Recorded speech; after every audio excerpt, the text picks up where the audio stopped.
Hello les amis, j'espère que vous allez bien. Bienvenue pour ce nouvel épisode d'Objectif 2000, toujours dans le cadre de la Coupe Loubatière. On se retrouve cette fois-ci pour la ronde 3. Alors avant d'entamer cette ronde 3, petit état des lieux, mon équipe est à 7 victoires et une défaite sur les 4 échiquiers confondus là sur les deux parties précédentes. Donc on est en tête du tournoi, on est facilement en tête. Pour l'instant ça se passe bien, mais il faut conclure sur la dernière ronde pour être sûr d'être qualifié pour les phases régionales.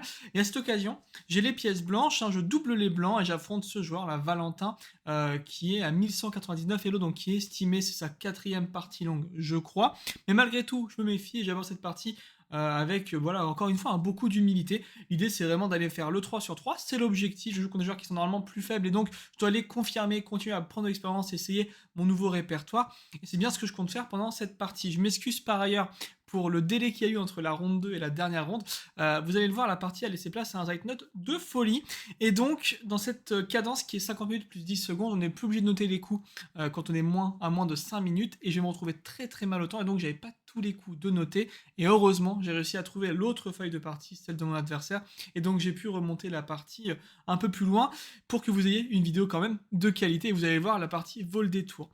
Donc, avant d'aborder cette partie, eh bien, je suis fatigué parce que on a joué 3 parties en fait dans la même journée lors de la Coupe Loubatière, dans une cadence que je connaissais pas, c'était une journée éprouvante et je suis complètement rincé, je suis épuisé physiquement avant d'entamer la dernière ronde. 3 parties longues dans la même journée, c'est vraiment fatigant, mais malgré tout, je suis motivé et j'envoie E4. Et mon adversaire, Valentin, qui m'envoie C6, la défense carreau 4. Ce sur quoi j'envoie D4. Alors j'ai plusieurs cordes à mon arc sur la carreau 4, on pourra en parler peut-être dans de futures parties, j'espère pouvoir varier un petit peu. Mais j'essaie de pas trop me prendre la tête et d'envoyer D4 et après D5 de jouer la variante d'avance avec E5. Là-dessus, il y a deux grands coups. Pour les noirs, on a d'abord C5, qui est une variante qu'on croise assez régulièrement, et puis la grande ligne, quand même, en tout cas, moi, ce que je croise le plus souvent, fou F5, et c'est l'option que va choisir Valentin pour cette partie. Et là-dessus, là encore, plusieurs choix, ou cavalier F3, alors fou D3 que parfois peut-être un certain d'entre vous croise ou même joue, c'est pas vraiment un bon coup, en tout cas c'est pas le coup le plus réputé, donc on a plutôt cavalier F3, ou alors l'autre option que je vais choisir, H4. Et là-dessus, attention, un conseil que je vous donne, ne jouez jamais H6, ça laisse place à des variantes qui sont vraiment compliquées, parce qu'après G4 par exemple, vous voyez, on pourrait avoir fou E4, F3, fou H7 et E6. C'est ça, l'ordinateur, il va vous dire t'inquiète, t'inquiète, ça va. Mais en pratique, c'est vraiment très difficile parce qu'après Dame D6 et puis on prend, ça laisse place à une partie complètement explosive où tout se balade sur l'échiquier. C'est ce vers quoi je voulais aller. Je suis contre un adversaire que je sais plus faible. Voilà, je suis en confiance quand même. Je me doute que ça devrait aller et j'ai envie de foutre au sur l'échiquier. Mais Valentin a une bonne réaction, mon adversaire. Il va jouer H5, qui est l'autre réponse et qui est réputé quand même, si ce n'est pas plus solide, c'est au moins plus facile à jouer avec les noirs. Et là-dessus, encore plusieurs possibilités. J'aime bien les lignes avec C4 tout de suite, mais je décide de plutôt partir avec cavalier F3 d'abord, qui est une autre ligne que je connais un petit peu. E6, fou D3. Là, toujours plusieurs possibilités encore pour les noirs. Je m'attendais peut-être à fou G4, qui est quelque chose que je croise assez régulièrement, mais il a joué l'autre option, la deuxième option, qui est fou prend, dame prend, et il a envoyé C5. Et là-dessus, les amis, je connais. Je sais que, bon, il y a deux options de mémoire, alors même trois options. Je vais avoir du fou G5, je vais avoir du C3, et je vais avoir du D prend C5. Mais je décide de jouer autre chose pour un peu foutre le bordel sur l'échiquier. Je joue un coup, je sais qui est moins bon théoriquement, mais j'ai envie de m'amuser aussi et d'envoyer quelque chose de différent. Et j'envoie C4. Par ailleurs, je m'excuse, vous entendez peut-être un petit peu les bruits et du passage dans ma rue à l'heure où je tourne cette vidéo. J'espère que ça ne vous dérange pas dans le cas de celle-ci. Normalement, le micro est bien réglé, vous ne devriez pas entendre, mais dans le doute, je préfère vous le stipuler. Et j'envoie C4 qui fout un sacré bordel. C4 qui fout un sacré bordel, alors je pense que la position est juste égale, et c'est ce que l'ordi indique même sur le meilleur coup noir. Là, mon adversaire va marquer un temps d'arrêt, je pense qu'il ne sentait vraiment pas à C4, mais mon idée c'est juste de complexifier un peu le truc et d'amener une position très tranchante. Et puis j'ai une petite idée sympa derrière la tête. Et ça part, mon adversaire envoie D prend, j'envoie Dame prend évidemment, puis C prend, et j'envoie cavalier prend, et là il a joué, parce que je me doutais qu'il allait peut-être aller vers ça, il a joué Dame à 5. Et l'idée c'est que je vais lui donner un pion, je vais jouer cavalier C3, il va récupérer le pion E5 qui est quand même un pion clé dans les structures comme celle-ci, que ce soit française ou carocane d'avance. J'ai plus de pion au centre, mais j'envoie fou E3. Mon adversaire va tenter dame C5, maintenant qu'il a son joli pion de plus, il voudrait bien échanger les dames. Mais j'avais tout vu, et j'envoie dame A4, suivi de cavalier C6, grand roc. Et regardez la position, les amis. Alors, il se trouve qu'après dame B4, c'est égal. Mais dame B4, c'est déjà pas forcément si simple de le jouer. Regardez la position, j'ai 1, 2, 3, 4, 5 pièces sorties, j'ai même roqué. Et mon adversaire a sa dame qui peut vite être exposée, son cavalier de sortie, certes, mais regardez l'aile roi qui est complètement bloqué. Et j'essaie de jouer, donner un pion pour de l'activité, pour me faire plaisir et jouer une partie d'échecs un peu animée. Mon adversaire va envoyer cavalier F6, qui est une très grosse faute, on peut le mettre d'ailleurs. Une grosse gaffe. Et là, il y a 2 coups qui me sautent aux yeux. Il y a vraiment 2 idées. Cavalier B5, évidemment. On pourrait aller diriger par là, mais je joue l'autre idée qui, je pense, vous fait envie. En commentaire, vous me direz. Cavalier prend E6. Joli. J'attaque la dame et je menace également la fourchette en C7. Mon adversaire va choisir ici de répondre dame E5. Et là-dessus, les amis, je m'en veux. Là-dessus, je m'en veux. Je m'en veux. Je joue un peu dans la précipitation. Je vous l'ai dit, je suis exténué quand j'entame cette partie. Je suis vraiment fatigué et j'ai envie de terminer vite. Et je calcule pas. Je calcule. Hormis le début où je donne le pion et je me dis que j'ai une position qui m'a l'air confortable, je calcule rien. Je clique un peu au hasard. Et là, je pense que ça vous saute aux yeux. Il y a un coup qui a l'air extrêmement intéressant quand même. Il y en a 2 d'ailleurs. Il y a cavalier D4 qui peut être juste très intéressant, suivi de tour H1, etc. Et puis il y a quand même l'autre coup, surtout l'autre coup qui fait très envie. Ce coup, c'est fou F4. En cas de dame prend E6, il y a tour H1 qui part. Et là, on s'amuse. Et là, la partie est déjà foutue, c'est déjà fini. Mais je vais pas jouer fou F4. Je vais même pas chercher, je vais même pas réfléchir et je m'en veux, les amis. Je vais simplement envoyer cavalier prend F8 et je l'ai mis comme étant une erreur. Et après, roi prend, en fait. J'ai un avantage, certes, le roi est déroqué. Mais bon, la position est nettement moins prometteuse et je vais patauger un peu dans la smoule. J'envoie ici tour H1. Pareil, je blitz absolument tout. Il envoie roi G8. Bon, ok. Fou G5. Je me développe, je gagne un temps sur la dame. Dame F5. J'envoie F3. Avec idée peut-être qu'un jour j'aurai du G4 et puis je solidifie un peu la seule faiblesse que je vais avoir. Mon adversaire joue cavalier H7 pour s'en prendre à mon fou. Je joue tour D5, excusez-moi. Et après dame C8, je suis un peu emmerdé, je réfléchis. J'envoie roi B1 qui semble être le seul coup, il faut que je sorte de cet alignement qui pourrait être désagréable et puis je vais faire jouer mes pièces. Mais finalement, cette position en fait, j'ai du mal à... Au cours de la partie, je suis vraiment fatigué et j'ai du mal à voir comment conclure. J'ai vraiment beaucoup de mal à voir comment conclure la partie. Mon adversaire va envoyer cavalier prend G5 et là je vais faire une faute. Une faute vraiment lourde. Il faut faire H prend et se donner du jeu et ma tour est pas bien positionnée, il a rien du tout, aucune possibilité. Et j'envoie tour prend et en fait cette tour qui était si bien, qui était centralisée, qui contrôlait vraiment grâce conjointement à la tour en E1, les colonnes centrales, sert beaucoup moins ici. J'ai pas vraiment de perspective d'attaque sur le roi, il va toujours pouvoir jouer un jour G6, etc. Et en fait, je réfléchis, et je commence à perdre du temps, et je suis frustré pendant la partie. Je fais face à beaucoup de frustration, parce que les amis, je vous le rappelle, on part quand même de cette position après cavalier prend E6, ici. On arrive à une position, je vous repasse rapidement, nettement moins prometteuse, quoi. Nettement moins prometteuse. Et donc, beaucoup de frustration arrive dans la partie, et je me mets à tanker de façon un peu incompréhensible. Je prends beaucoup de temps. Et mon adversaire, lui, il joue très vite. Il joue très vite. Au début, certes, de façon un peu étonnante, mais il joue très vite et je me retrouve mal. Je suis déjà à quoi? À 10 minutes peut-être pendant la partie, alors qu'on est qu'au 22e coup. Mon adversaire, il lui reste, je sais pas, 40 minutes, peut-être 35, allez, disons. Il me joue G6.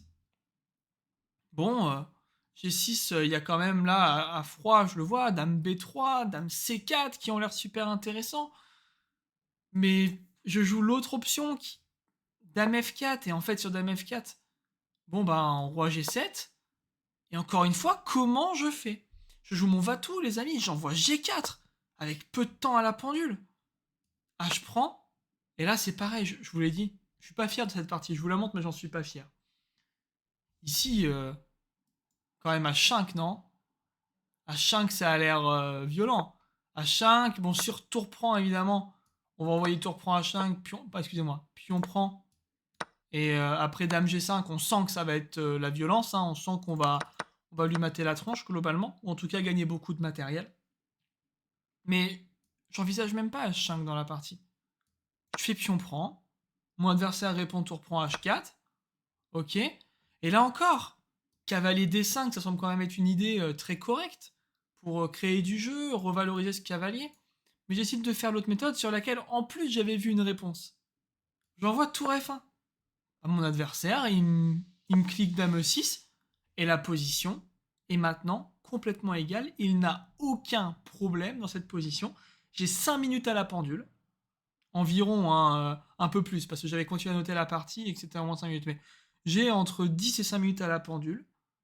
Et qu'est-ce que je fais, quoi? Qu'est-ce que je fais? Comment je viens d'une position dingue et à force de cliquer n'importe comment, d'envoyer des coups au hasard, je me retrouve dans une position égale contre un adversaire qui lui a juste joué tout très vite. Et beaucoup de fatigue et de frustration émanent voilà, à cet instant dans la partie. J'envoie Dame G3 quand même. J'ai pas d'idée en fait, je sais pas quoi faire. Je lui laisse tour H8, super, il a doublé les tours et maintenant il est nettement mieux en fait. Les noirs sont mieux dans cette position, très clairement. J'ai un pion de moins et comment je fais? Comment je fais dans la partie? Alors j'essaie de trouver des petites idées marlou, je me bats avec mes armes. Je renvoie tour F5 avec l'idée évidemment que sur pion prend, bon bah il y a G prend, je vais gagner la dame. Mais mon adversaire est pas la dernière pluie. Il m'envoie tour H1. J'envoie tour F4. J'ai pas vraiment le choix. Et là, il commence à me surprendre. Il commence par G5. Ok. Bon. Je rejoue tour F5. De toute façon, je m'attends quasiment à ce qu'il échange en fait et qu'on rentre dans quelque chose de très compliqué avec tour H4 et je m'attends à souffrir longuement et à perdre la partie. Mais j'ai un peu de chance. J'ai un peu de chance, les amis. Et mon adversaire, il m'envoie F6. Et je me dis, Pierre, c'est le moment, faut tenter le Vatou, faut tenter ta chance. J'envoie Dame C7, instantanément. Dame C7, et là, mon adversaire, je me dis, bon, il va peut-être m'envoyer G8 ou quoi. Et il me blitz, il joue très vite, trop vite pour quelqu'un qui ressort d'où il est et qui a un net avantage. Ici, il me joue Dame F7. Les amis, je souffle, je vois Dame prend F7, Roi prend F7, et Tour prend F6. Ok. Il y a eu ensuite Roi E7, Cavalier D5 échec. Je m'attends à Roi D7 quand même, mais Roi D8 est joué. Ce sur quoi j'envoie Tour D6 échec. Vraiment, je le bloque, vous voyez. Il est complètement bloqué pour l'instant. Il rejoue Roi E8. Puis, Tour prend H1. Tour prend H1. Roi C2. Et on arrive dans cette finale pour laquelle, les amis, j'ai moins de 5 minutes. Hein. Là, ça y est. Faudrait que je vérifie. J'ai noté les coups un peu plus loin que même quand j'avais encore 5 minutes. Mais j'ai moins de 5 minutes. Mon adversaire il a un bon quart d'heure. 20 minutes, je dirais. Et c'est une position complètement nulle, mais qui en substance peut laisser place à plein de petites filouteries. Parce que on le connaît, finale avec des cavaliers, on a des tours, il y a des pions sur les deux ailes. Et je me prépare à livrer un combat assez dantesque dans ce Zeitnote. Tour H2 est joué par mon adversaire. Roi B3 qui est certainement pas le meilleur coup. Mais je voulais avoir la case C3 pour un jour remobiliser mon cavalier. Je vais pas être capable de vous expliquer ce qui me passe par la tête sur chaque coup. Je suis ultra focus. Il y a beaucoup de monde même autour de la table. On est les derniers quasiment à finir. mais je suis ultra focus et je veux certainement pas perdre cette partie, même si en tant que tel, hein, c'est un joueur estimé, moi je perdrai pas d'elo si je perds contre lui, mais d'une part par souci de gagner quand même, on joue au jeu pour réussir à faire de belles choses, et puis pour mon équipe, il faut qu'on aille scorer absolument, on a des objectifs. Mon adversaire joue tour E2, j'envoie cavalier C3, il me surprend un peu ici, il ne joue pas tour G2, il joue tour E7, il me laisse tour G6, et bon, il joue ensuite tour E5. Je me mobilise, j'envoie roi C4, mon adversaire envoie roi F7, je joue tour D6, et j'hésite, hein, je vois les idées, tour D7, tour prend, mais il y avait toujours des problèmes qui traînaient, notamment ici, mon adversaire d'ailleurs va contrecarrer complètement ses idées, il va jouer tour E7, j'envoie B4, j'essaie de mobiliser mes pions, et bon bah B4, vous le voyez, hein, ça laisse place à quelque chose qui fait mal, les amis. Et ce qui fait mal, c'est cavalier E5. J'ai maintenant... j'ai quoi? Sur cavalier E5, j'ai 20 secondes.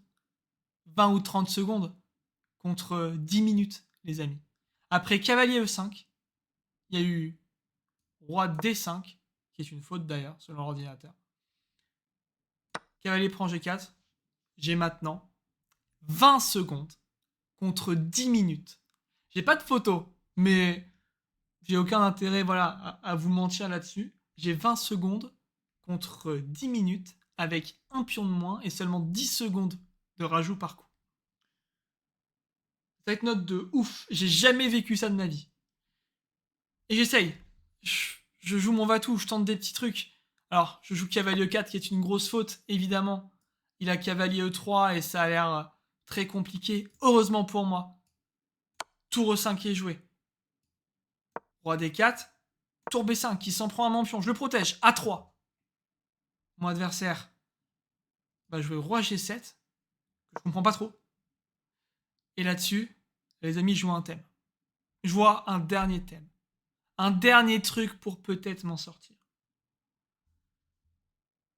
J'envoie cavalier C5. Mon adversaire joue A5. Et la tour est maintenant bloquée.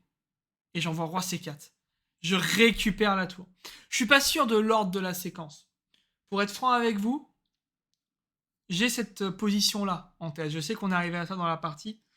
Je sais plus s'il y a d'abord eu A5 ou pas. Ça me semblerait plus logique qu'il y ait d'abord eu A5. Mais grâce gentiment à l'arbitre de la rencontre, j'ai pu récupérer les 2 feuilles de partie. Mon adversaire a noté un petit peu plus loin que moi. Et ça, à partir de cavalier prend G4, qui est ici, mon adversaire n'avait plus noté la partie. Et donc j'ai fait le reste de tête. Je peux pas vous stipuler à 100% que l'ordre des coups est exact, notamment roi G7 sur lequel j'ai un doute. Mais en tout cas, on s'est retrouvé dans cette position. Ça, j'en suis complètement sûr. Et je suis complètement sûr de la suite aussi. C'est qu'il y a eu cavalier E3, mon adversaire était dépité. J'envoie roi prend B5, apprend, G4 est envoyé, et j'envoie cavalier prend B7. Et les amis, pour cette vidéo, la partie va s'arrêter là. Vous en doutez, j'ai gagné la partie. Je suis allé à dame avec mon pion, et j'ai gagné la partie. Mais j'ai pas la suite exacte. Et je voulais quand même vous montrer cette partie. De toute façon, elle s'est globalement arrêtée. En tout cas, comment dirais-je, la tension est retombée complètement après roi prend B5. Et donc, je m'impose 3 sur 3 dans ce note de folie avec 20 secondes contre 10 minutes au départ sur cavalier prend G4. J'ai sûrement loupé des coups, il y a eu des séquences, vous savez, des petites répétitions ici et là parce que je voulais grappiller un peu de temps pour réfléchir. Mais l'essentiel est là, on est arrivé vraiment après cavalier prend G4. On est arrivé dans cette position en fait où j'ai réussi à enfermer la tour finalement. Et j'ai voulu la bloquer avec cavalier C5 puis roi C4. Et j'ai réussi à gagner cette tour et derrière la partie évidemment allait pour moi. J'espère que cette partie vous a plu. 3 sur 3 les amis, on a confirmé. C'est propre. Le bilan de la Loubatière, c'est que c'est super intéressant, c'est un très bon moment, les gens sont sympas et tout, mais physiquement, c'est éreintant. 3 parties dans la même journée, c'est vraiment éreintant. Et la dernière, on a une belle preuve. pas réussir à conclure la position que j'avais au bout de 15 coups. J'en suis vraiment pas fier, mais bon, la partie a été remportée. Je salue mon adversaire qui s'est vraiment bien battu. Et puis je vous proposais de mettre rapidement le bilan de partie avant de nous quitter dans cette vidéo. Voici les amis le bilan qui n'est pas fameux, 70% de précision environ pour chacun. Bon, je suis pas étonné, c'était pas une partie exceptionnelle, mais en tout cas rocambolesque. Une partie qui j'espère vous aura plu. J'essaie de vous la décrire moi comme je l'ai vécu finalement. Je vais vous la faire défiler tranquillement. J'espère que ces vidéos sur les loups bâtières vous auront plu. Je dédicace cette partie à Ambroise, qui est un joueur des Herbiers. D'ailleurs, gros bisous au club des Herbiers que j'affectionne beaucoup, aux gens de ce club, qui m'a aidé à avoir la feuille de cette partie pour que je puisse vous poser la vidéo. On se retrouve très prochainement parce que ce week-end, je joue avec la N3 d'Angers pour un match qui s'annonce important et qui risque de laisser place à, encore une fois, une jolie partie. Et puis sur ce, les amis, je vous souhaite d'abord une très bonne journée. J'espère que ça vous aura plu. N'hésitez pas à me le dire en commentaire. N'hésitez pas à soutenir la chaîne avec des likes, etc. Et puis, on se retrouve très bientôt autour de l'échiquier. Salut!